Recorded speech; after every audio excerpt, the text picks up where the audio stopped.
Today on the official Marvel podcast, we're checking in with the stars of Marvel Television's Daredevil Born Again, Charlie Cox and Vincent D'Onofrio. I'm still pinching myself that we're here doing this still and announce a new show. Like, it's been over 10 years since the first one, and we're very blessed. We've also got a comics deep dive on Billy Kaplan, aka Wiccan, and an exclusive interview with Second Dinner's Ben Brode to help celebrate Marvel Snap's 30th season.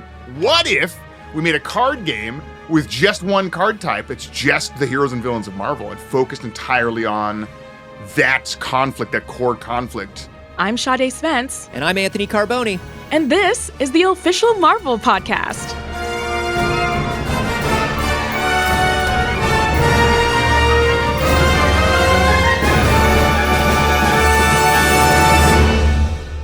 A few weeks ago, during the Marvel Fanfare panel at New York Comic Con, guests were treated to a little surprise announcement. Oh, yeah, they were. Both Charlie Cox and Vincent D'Onofrio made a surprise appearance and revealed that Daredevil Born Again will premiere on Disney Plus on March 4th. I cannot wait. After the panel, we even got a chance to chat with them backstage for an exclusive interview, and here's what they both had to say about the event. So exciting. Yeah. Every time we do these, it's very exciting. Everybody's so into it and such a positive vibe, and it's really good. Yeah, it's like I said on the panel, actually, and I'm still pinching myself that we're here doing this still. We still get to kind of come out and announce a new show. Like, it's been over 10 years since the first one, and, you know, we're very blessed. We also asked them about why they believed fans resonate with the show and are so excited for its return. I think we've been very lucky to be asked to do this thing years ago, which is a more, on the ground, kind of gritty version of this superhero stuff. And I think that, we're back again doing the same thing. I think the fans really like it. I think they like both. I think they like the big epic stuff, and I think they like our more kind of on the ground, tight, emotional, our show. I mean, I just think we nailed it with these characters, the characters in the comics. They're such great characters. And the dynamic between these two in 60 plus years of comic history is phenomenal. There's a wealth of information and knowledge to draw upon. So we've kind of hit the lottery with being cast in this show. I don't want to embarrass Vincent, but it's such an honor to share the screen with him. And, the characters that are on the page that we have the privilege of bringing to life, and to work opposite this man here has just been one of the great honors of my career. So it's so much fun to do, and I think we've just been really lucky with amazing characters, amazing crew, amazing cast, a creative team that just really have known how to bring these characters to life in a way that pays the most respect to how they are portrayed in the comics. While reminiscing about their previous Daredevil work, the two shared their experiences trying on their respective costumes for the first time. Well, I always knew a white suit was coming, but it was a while before it came. So it was nice to figure out how he's going to look and all the stages that he's going to go through, and when he becomes truly the Kingpin. And it is exciting. In the new season with my character, you're also seeing him transform again into something that's bigger than just New York, so I like it. And eventually when he gets there again with just being straight up the Kingpin, it's really fun. Really fun. I mean, similarly, in that first season, it took a long time for us to get to the red costume. And so the anticipation and the excitement, and I remember we were shooting episode 5, it was the middle of the night, and we were shooting an action sequence down by the docks, and Joe Quesada showed up on set, and he had drawings, and it was the first time I got to see a rendering of the suit and what it was going to look like and the colors, and it was just and by then, everyone, all the crew, everyone was so immersed in the story, and so there was a buzz about it. It was really exciting. And we had a little bit with that with this season, with this new season coming out. This suit had been reinvented, and trying it on for the first time and seeing the new color, which is really cool, probably the coolest red we've had. And now, especially now, after 10 years, really knowing what it means to the fans, how much they care about that stuff, it makes it a little bit more special. Okay, Anthony, so if you could have a super suit, you could do anything with it, what would you want? What would it look like? Girdle, first of all, at my age. But second of all, I think I would want a costume that's a bit like Wiccan, because Wiccan can conjure his costume at any time he wants. He doesn't have to wear it under his clothes. He doesn't have to worry about it being uncomfortable or carrying it with him. And I always pictured Wiccan's kind of Starfield pattern being a bit like Wanda's pattern in her hair, where it's constantly in motion if you're around. Like Wiccan is a big light show, and I love that. Yeah, which I think is super cool. Also, the fact that like you conjure it yourself means you can put the tiniest little like unique features that you love. And that's so awesome that they have this like galaxy vibe. Absolutely. You know, I got to say, lately, Billy Kaplan, Wiccan, has been one of my favorite Marvel heroes. And I thought it'd be a good idea to kind of dig into the comics and explore his history and his abilities. Yeah, and similar to his mother, the Scarlet Witch, his story is a little all over the place, but don't worry, everyone. We will sort it out all for you guys. You would not believe the amount of red string we went through to put this all together.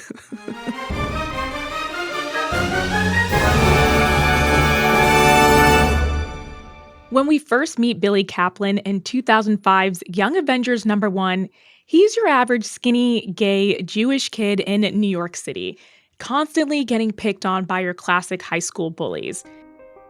He finally catches a break, but not until after he gets beat up again, receiving a life-altering pep talk from his favorite Avenger, the Scarlet Witch. That's kind of lucky. Out of all the heroes to give you a pep talk, like, can you imagine if his favorite Avenger had been Clint Barton?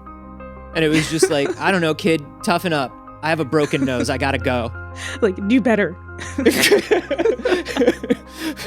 But anyway, so the Scarlet Witch happens to witness Billy's pummeling, and she encourages him to stand up for himself. So then you fast forward 1 week, and newly assertive Billy sees another kid getting harassed. He decides to intervene, and to his own shock and horror, because he was completely unaware he could do this, he unleashes a magical spell that almost kills the bully. That's right. And that's why you shouldn't be a bully, because of all the wizards that are about. And also because bullying is wrong. Absolutely. Absolutely. So once Billy's adolescent wizard status has been established, he gets recruited to the Young Avengers by Iron Lad, who's actually a time-traveling teenage version of Kang the Conqueror, but we don't need to get into that. Wiccan's joined by young super soldier Patriot, big green shapeshifter Hulkling, the size-changing Stature, and my personal favorite Hawkeye, Kate Bishop. As a young Avenger, Billy chooses the hero codename Asgardian, which is an interesting choice because he's not from Asgard and has nothing to do with Asgard. Out of all the places you're going to steal valor from, you think Asgard's smart? That's really the one you want to go with? Yeah, are they going to let him get away with it? I don't think so. I think if you walked up to somebody from Asgard and you're like, hey, me too, they'd be like, no, man. Yeah, and he's probably getting a cease and desist letter from Odin. You do not want to get a cease and desist letter from Odin, especially if you are allergic to birds. So he eventually changes his name to Wiccan, but in any case, Billy is a full-fledged magical superhero now. And he's got a unique way of casting spells. He basically chants his wishes over and over. So, like, if he wanted to conjure up lunch, he might say something like, I want a pizza, I want a pizza, I want a pizza. You really got to start eating before we record these. So perhaps the most important thing that happens during Wiccan's tenure with the Young Avengers is he starts dating his teammate Teddy Altman, a.k.a. Hulkling. Yep, the teen sorcerer and the big buff shape-shifting guy become an adorable couple, and they remain so even after the Young Avengers eventually disbanded. And that's when Billy's life gets really complicated. First, he finds out that his boyfriend isn't human. Teddy is actually half Kree, half Skrull. Two alien races that have been perpetually at war for millennia and, use Earth frequently as collateral damage in their conflicts. Even more interesting, Teddy's dad is the deceased Kree hero Mar-Vell, as in the original Captain Marvel. And his mom was a Skrull princess, which is why both sides want to claim Hulkling as their own. So when the Skrulls kidnap Teddy, Billy calls upon the aid of another super teen, Tommy Shepard, aka Speed. They successfully rescue Hulkling, but this is when things get really wild. You know what I said it gets really complicated? This is ultimate complicated. It turns out that Billy and Tommy look nearly identical. And by piecing together various clues, Billy becomes convinced that not only are he and Tommy twins, but that they are the long-lost children of the Scarlet Witch. The very person who inspired Billy to become a hero. So unfortunately, this is all happening at a real low point for Wanda Maximoff, the Scarlet Witch. Wanda's twin sons turned out to be magically created beings whom she believed to have been erased from existence. And so to save her from the mental distress of losing her children, Wanda's tutor in witchcraft, Agatha Harkness, blocked Wanda's memories of the boys.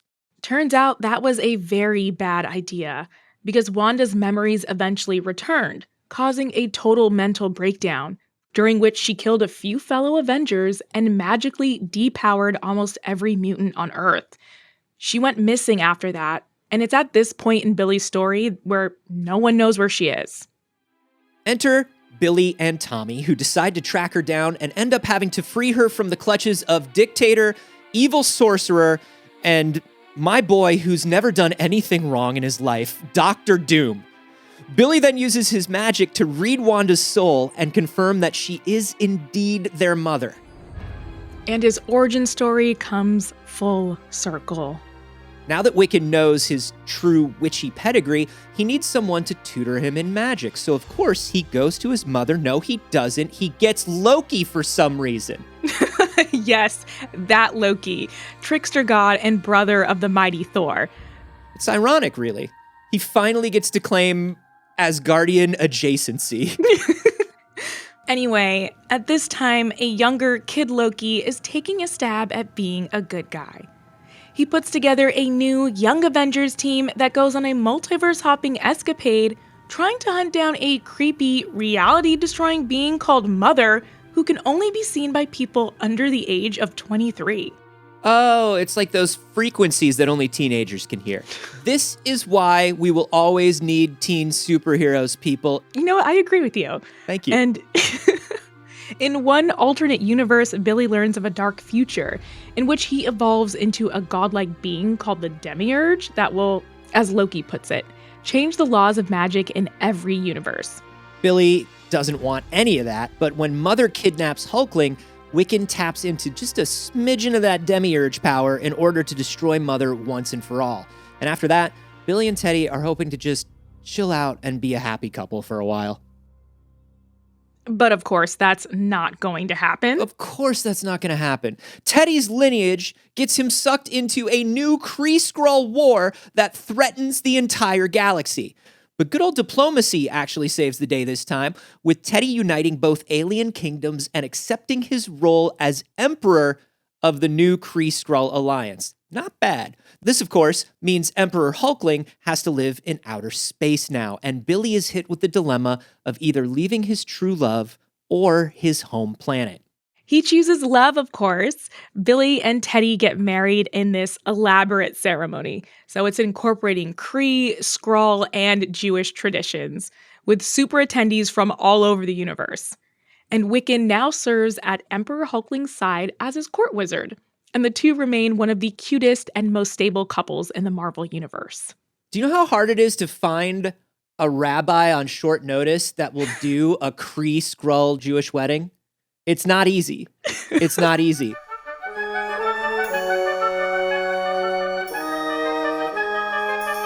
Wiccan, along with loads of other Marvel characters, appear in the fast-paced mobile card game Marvel Snap. It's a card battling game. Your favorite characters are in there, and you can just, play with each other. It's super fun. You just talked to the Chief Development Officer, Ben Brode. I did, and according to him, it is going to be the best season of Marvel Snap yet. Let's take a listen.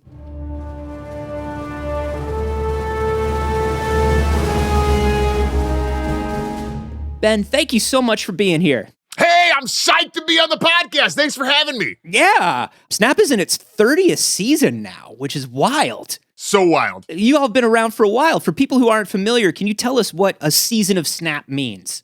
Yeah, every month we've got new characters, new cards, new locations. Now we're doing new features and stuff too. We just launched our newest game mode, High Voltage, which is super fun. It's all wrapped up in like a package based on either like a comics event or set of characters or theme. So you co-founded the company, and within just a few years, you released this wildly popular, award-winning game. Can you talk about the early development process for Snap? Like, how did Snap happen?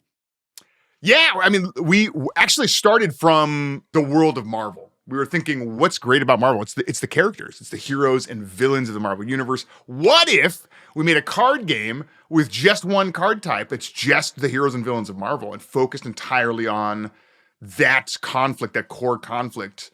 What if we made it super fast and on mobile? And those restrictions we placed on ourselves really let us start to be really creative in the margins. And that's how we kind of came up with this thing that is Marvel Snap. Yeah, and I do love that. I love that it's just character-based cards, because with a lot of card-based games, it's like, well, I have energy cards, or I have location cards, or I have this card or that card, and you've got to sort of like, you're juggling a lot of things.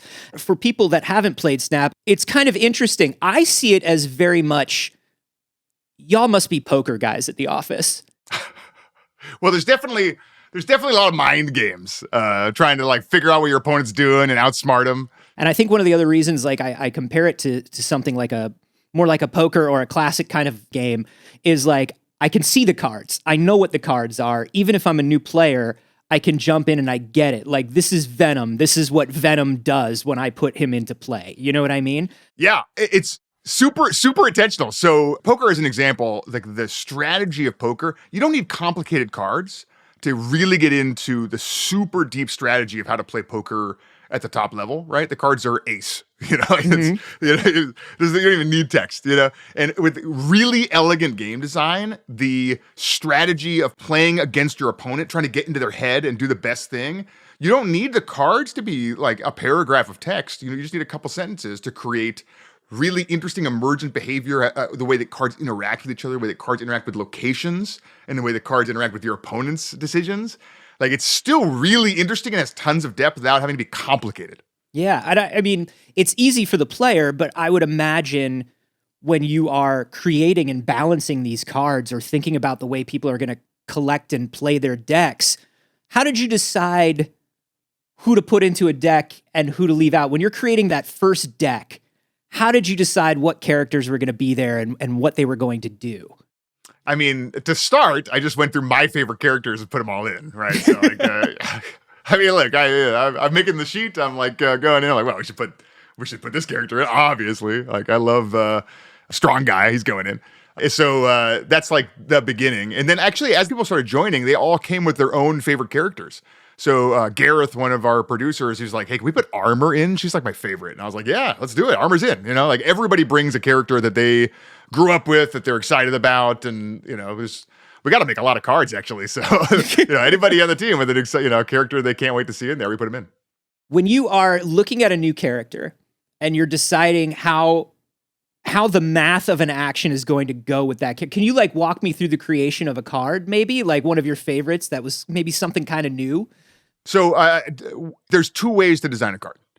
We call them top down and bottom up. And the reason we call them these things is because in traditional card games, the name of the card's at the top and the art's at the top and the text of the card's at the bottom, right? So you could start with the text or you could start with the name. And for Marvel, that means starting with the character, right? So sometimes we're like, okay, I've got like Red Skull and Typhoid Mary, and I got these cards that hurt me, but they have lots of stats. Like, you know what'd be fun is to build a deck where I could like mitigate that downside, right? So I'm like, okay, what characters in the Marvel universe have like power nullification abilities? Maybe I could like make a card that removes text from cards, and then now I've got these guys with no downside, you know? And so I went and found Zero, for example, who has these powers in the Marvel universe. And I was like, okay, we're making a card for Zero. That's a bottom-up design. We had the text first. We need to figure out what flavor goes on top of that text. But most of the time, we do what's called bottom-down design, where we're like, okay, Mysterio's got to be in this game. What should Mysterio do? He's a master of illusions. What if, when you play Mysterio, it creates actually 3 copies of Mysterio at the 3 locations, because there's 3 locations, you got to win 2 out of 3 of them. And so playing Mysterio at one of those locations means you're more likely, you're committing to that location, you're putting a bunch of power there.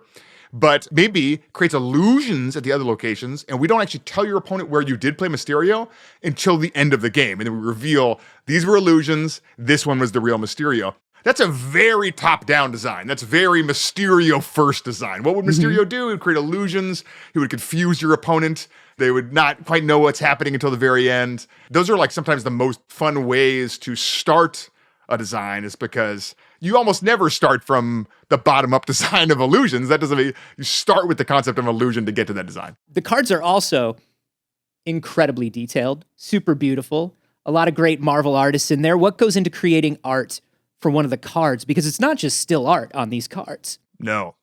I don't know if this was smart, but we made the most time-intensive art process for any card game in history, right? We didn't just most card games are physical card games, but you just have to paint a piece of art, right? You just have to make a piece of art and you put it on the card. For Marvel Snap, we had like 3D modeled and animated every piece of card art, It's so complicated, but I think the result is it's the best looking card game ever made. It's so cool. It really is. Snap players, very passionate group. They love Snap. They love talking about favorite strategies. I'm on a couple of the deck builder sites myself. You're watching all this feedback. Are you watching these fan sites? Are you watching the meta? How much does player feedback and player strategy sort of figure into what you're going to do next? Yeah, I mean, it's enormous, actually. It's like a huge, maybe the biggest single input into any decision-making we make is how the players feel about stuff. So, for example, we had taken out character mastery from one of our, we publish our, hey, everybody, here's what we're working on. Here's what we think is important right now. Here's like the big pieces. And we had said, we're working on character mastery. And then we actually couldn't get that system to work the way that we thought was like the best way. And we reprioritized some other things. And the community was like, whoa, this sounds really cool to us. We really want character mastery. Can you put that back on the list? So we did. We said, okay, look, let's reprioritize again. Let's put it back. The community really wants this. They think it's awesome. And that's like happened a bunch of times on the roadmap where we've made changes based on what players have been asking for. So it's one of the best parts about working on a game with this many players who are this passionate, is that it's not like us making the decisions anymore. It's a collaboration between the developers and the community together to create this thing that we all love together and can make as awesome as we want, which is great. Thank you so much, Ben. It's been awesome. Thanks for having me on.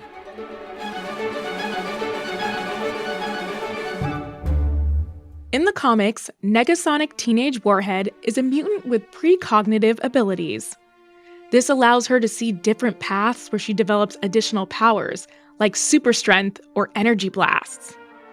Once she chooses a path, her present self syncs with her future self, allowing her to access those skills in the present. In Marvel Voices Infinity Comic number 48, written by Andrew Wheeler, Negasonic gets a vision of her future girlfriend, Yuki. In it, she's kissing her on an alien moon. But if she follows through with this path, she'll receive reality warping abilities. And that really terrifies her.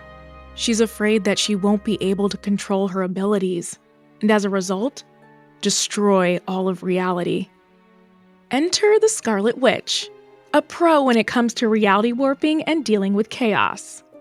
Wanda understands Negasonic's fears and consoles her with this wisdom. I'll let you in on a secret. Everyone can rewrite reality. People do it all the time. Either you're making choices that lead to change, or you are part of the changes that other people choose. There are no sidelines.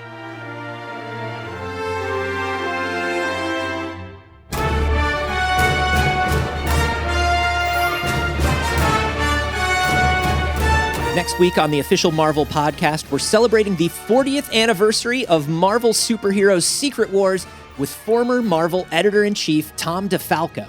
Now, when you think of Spider-Man's costume, the black costume, it's considered, oh, what a brilliant idea. Oh, great marketing, all this other stuff. At the time, it was considered the stupidest thing we could have done. That's it for this week. If you haven't already, please make sure you subscribe to the show and leave us a review. This episode was hosted by Sade Spence and myself, Anthony Carboni. Our producers are Jasmine Estrada and Anita Flores. Additional writing by Christopher Healy. With help from Senior Manager of Audio Production and Development, Brad Barton, and Production Manager, Emily Godfrey. Mixed by Zachary Goldberg. Theme music by Ida Akbal. Executive producers are Larissa Rosen and Jesse Berger. Thanks for listening. Bye.